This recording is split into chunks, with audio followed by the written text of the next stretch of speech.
Hello বাচ্চারা,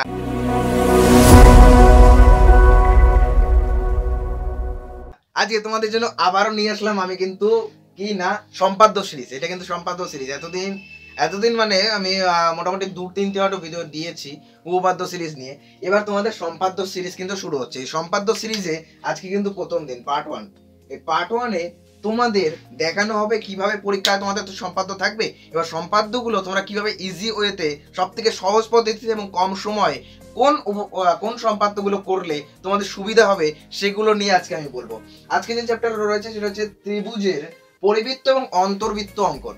এখানে mainly তোমাদের একটা ত্রিভুজ আঁকতে হবে এবং সেই ত্রিভুজের পরিবৃত্ত মানে কি, এই ধরো একটা ত্রিভুজ আমি নরমালি এঁকে নিলাম। এবার ত্রিভুজের পরিবৃত্ত মানে এই ত্রিভুজের বাইরে একটা বৃত্ত কিন্তু তোমাদের অঙ্কন করতে হবে। দেখে নাও এই। আর এখানে লেখা আছে অন্তর্বৃত্ত মানে তোমাদের এখানেও একটা ত্রিভুজ আঁকতে হবে। আর এই ত্রিভুজের ভেতরে, অন্তর মানে কি ভেতর,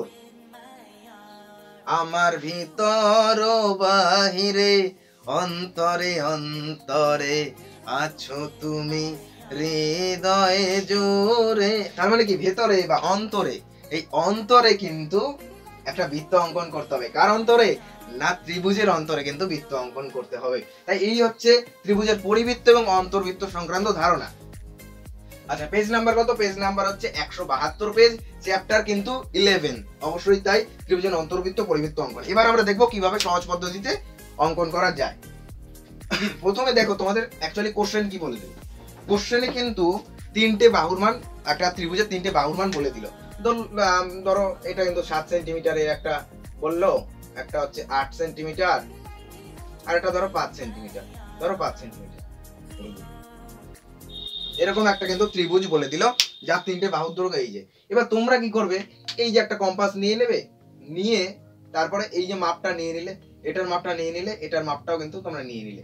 নেওয়ার পরে তোমরা কিন্তু এটা সহজে এঁকে ফেলতে পারবে। কিভাবে আঁকবে? এখানে ধরো বসানোর পরে 8 সেন্টিমিটারটা কেটে নিলে, এখানে 7 সেন্টিমিটারটা কেটে নিলে, এখানে বসিয়ে আবার 5 সেন্টিমিটারটা কেটে নিলে। এর ফলে তোমাদের কি হলো, এমাটা ধরো ত্রিভুজ তোমরা পেলে। অবশ্যই তাই। এইবার এই ত্রিভুজটার তোমাদের বললো যে ধরো কি আঁকতে হবে না, পরিবৃত্ত আঁকতে হবে। পরিবৃত্ত ধরো আঁকতে হবে। এবার আমি তোমাদের একটা কথা বলে দিই, তোমাদের যদি পরীক্ষায় অন্তর্বৃত্ত আর পরিবৃত্ত দুটো অরে থাকে, ধরো অন্তর্বৃত্ত আঁকতে হবে অথবা পরিবৃত্ত আঁকতে হবে। আমার সাজেশন হচ্ছে তোমরা সবসময় পরিবৃত্তটাই অঙ্কন করবে। এবার কেন পরিবৃত্ত অঙ্কন করবো? কারণ পরিবৃত্ত অঙ্কন করা সব থেকে সহজ এবং পরিবৃত্ত অঙ্কন করার নাম্বার একটুও কাটা যায় না। কেন যায় না সেটা দেখাচ্ছি। এইবার ত্রিভুজটা এঁকে নিলে খুব ভালো, এই যেখান থেকে কেটে কেটে ত্রিভুজটা এঁকে নিলে। অবশ্যই তাই। এইবার ত্রিভুজটা এঁকে নেওয়ার পরে এবার তোমরা কি করবে, এরপরে দেখো তোমরা এই যে বাহুগুলো নিলে, এই বাহুগুলো অর্ধেকের থেকে বেশি কম্পাসের মাপ নিয়ে কেটে নেবে, মানে এরকম। অবশ্যই তাই, এদিক থেকেও তোমরা কিন্তু এরকম কেটে নেবে। এই যে এইভাবে তোমরা কেটে নিলে, এই কেটে নিলাম, এই বাহুটার অর্ধেক মানটা কেটে নিলাম। এবার একই রকম ভাবে অপর একটা যে কোনো বাহুর মান কিন্তু আমরা কেটে নেব। এই যে দুপাশ দিয়ে আমরা ধরো কেটে নিলাম, ঠিক আছে।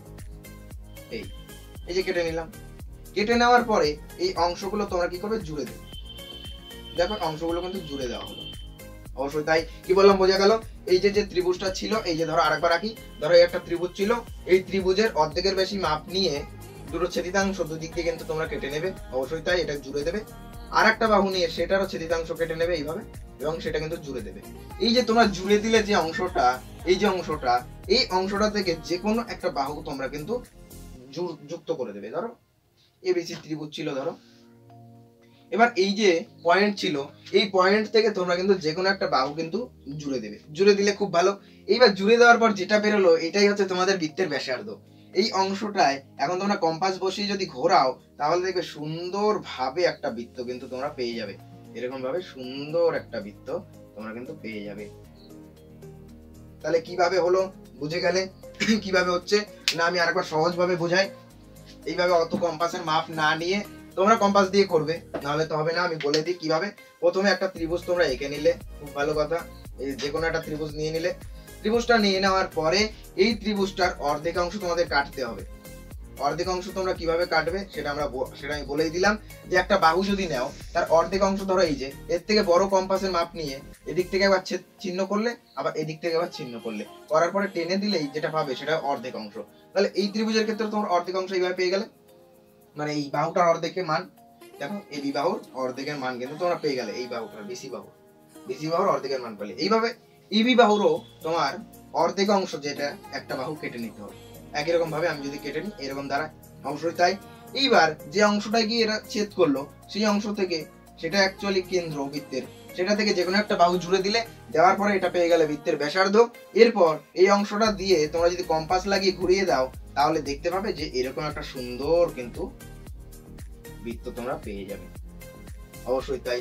সেই হিসাবে কিন্তু তোমাদের পরিবৃত্ত আঁকাটা কিন্তু ইজিলি হয়ে যাবে। এবার কেন ইজিলি হবে? কারণ তুমি যদি এখানে বসিয়ে ঘোরাও, তাহলে তোমরা দেখতে পাবে যে বৃত্তটার প্রতিটা পয়েন্ট কিন্তু এ বি সি বিন্দু দিয়ে যেতে বাধ্য এবং খুবই সহজ। এবার তাহলে অন্তর্বৃত্তটা কিরকম হবে? চলো দেখে নেওয়া যাক। আচ্ছা, অন্তর্বৃত্তর ক্ষেত্রেও আমরা ধরো একই মাপগুলোই নিয়ে নিব, যে ওই মাপগুলোই থাক, কোনো ব্যাপার না। অন্তর্বৃত্ত আঁকার জন্য একই রকম ভাবে আমরা সেই মানটাই ধরো নিয়ে নিলাম।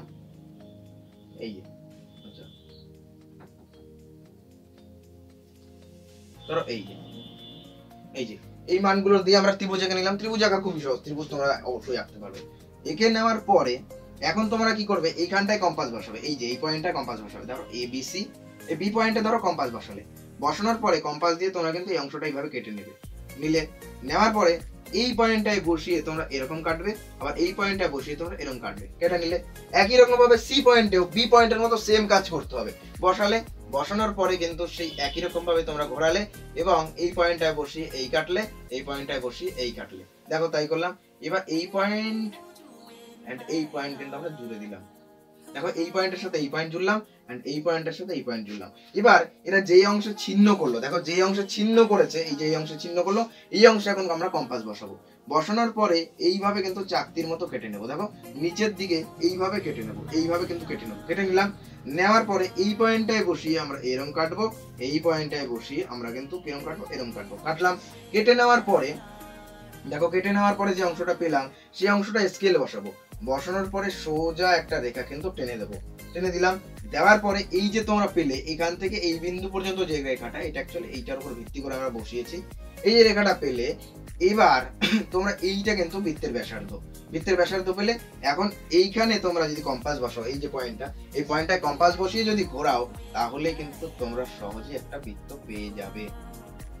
এবার মজার ব্যাপার আমি যেটা বলতে চাচ্ছিলাম সেটা হচ্ছে, দেখো ওইটার ক্ষেত্রে কি ছিল? ওইটার ক্ষেত্রে কিন্তু এরকম বাইরে কিন্তু একটা বৃত্ত ছিল, ঠিক আছে। আর আমি যেটা বললাম যে পরিবৃত্ত আঁকার ক্ষেত্রে এই যে বৃত্তটা, সেটা কিন্তু এই ত্রিভুজের পয়েন্টগুলো দিয়ে যেতে কিন্তু তোমাদের বাধ্য হয়ে আছে, ঠিক আছে। আর এই ক্ষেত্রে তোমাদের পয়েন্টে পয়েন্ট নাও মিলতে পারে। ধরো এখানে মিললো না, এই জায়গাটা নাম মিললো না, আবার এই জায়গায় দেখা গেল বাইরে বেরিয়ে গেল বৃত্তটা, তাই এটা কিন্তু না মেলার চান্স অনেকটাই বেশি। মেলে না, অনেকেরই মেলে না। আর সেই জন্য তোমাদের 1 বা হাফ নাম্বার কিন্তু কাটা যায়। এটা করলে কিন্তু তোমাদের 1 ফোঁটাও নাম্বার কাটা যাবে না, কারণ সেই পয়েন্ট দিয়ে যাবে। এবার ধরো তোমাদের অন্তর্বৃত্তই আসলো, পরিবৃত্ত অরে দিল না, তখন তোমরা যদি চাও যে না আমরা অন্তর্বৃত্ত করব, তখন কিভাবে করবে? ধরো এটা এঁকে নেওয়ার পর তোমাদের দেখা গেল যে ওখানে একটুখানি পয়েন্ট ছোট করে ফাঁকা রয়ে গেছে, তখন তোমরা কি করবে? এটা কাউকে বলো না, এটা সিক্রেটলি বলছি। যদি ওখানে একটুখানি পয়েন্ট ফাঁকা থাকে, তাহলে সেক্ষেত্রে তোমরা পেন্সিল দিয়ে ছোট করে ওটা কিন্তু মিলিয়ে দেওয়ার চেষ্টা করবে, যাতে সহজে মিলে যায়। দেখো আমি কিন্তু এখানে অ্যাকচুয়ালি কোনো স্কেল কম্পাস ব্যবহারই করিনি, সেই হিসাবে আমি কিন্তু এখানে দেখো প্রায় পারফেক্টলি কিন্তু হয়ে গেছে।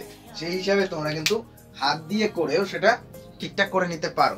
তাহলে এই ছিল আজকে তোমাদের অন্তর্বৃত্ত এবং পরিবৃত্ত অঙ্কন নিয়ে কিছু ধারণা। তোমরা যদি এটা বুঝতে পারো তাহলে অনেক হেল্পফুল হবে, কারণ অন্তর্বৃত্ত পরিবৃত্ত থেকে কোনো না কোনো বার একটা দুটো কোশ্চেন কিন্তু প্রতিবারই আসে।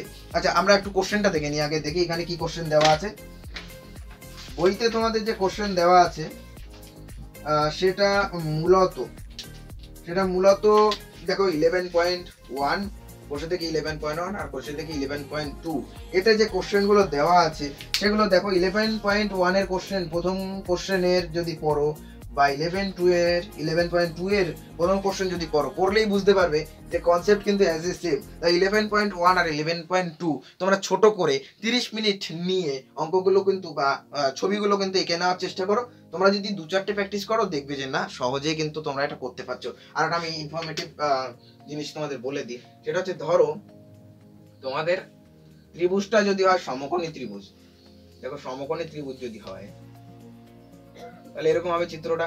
সমকোণী ত্রিভুজের ক্ষেত্রে এই যে অতিভুজ, এই অতিভুজটা আসলে এই যে অতিভুজটা আসলে কিন্তু ব্যাস, আর এই যে মধ্যবিন্দু দিলাম এটা কি, এটা হচ্ছে তোমার বৃত্তের কেন্দ্র, আর এর অর্ধেক যেটা রয়েছে সেটা হচ্ছে ব্যাসার্ধ। অবশ্যই তাই, এটা কিন্তু ব্যাসার্ধ হয়ে যাবে। আর এটা কি ধরনের ত্রিভুজ, এটা 90 ডিগ্রি, তার মানে সমকোণী। এবার এটা কেন বললাম, অনেক সময় শর্ট কোশ্চেন হিসেবে দেয় যে সমকোণী ত্রিভুজের ক্ষেত্রে ব্যাসার্ধ কি হবে, যদি পরিবৃত্ত অঙ্কন করি তাহলে অতিভুজের অর্ধেকে কিন্তু ব্যাসার্ধ হয়ে যাবে। চলো আজ এই পর্যন্তই, আমরা দেখে নিলাম কিভাবে অন্তর্বৃত্ত আর পরিবৃত্ত অঙ্কন করতে হয়। তোমরা আমাদের সাথে থাকো, কারণ এই ধরনের ইন্টারেস্টিং ভিডিও পাওয়ার জন্য, যে কিভাবে আমরা সম্পাদ্যগুলো পরীক্ষা করব সেটা জানার জন্য কিন্তু পাশে থাকতে হবে। আজ ছিল পার্ট 1 এর ভিডিও, পার্ট 2 এর ভিডিও নিয়ে আমি শীঘ্রই ফিরে আসছি। চলো আজ এই পর্যন্ত, ভিডিওটা যদি ভালো লাগে তবে লাইক সাবস্ক্রাইব করে দাও আর সাথে থাকো। চলো টাটা।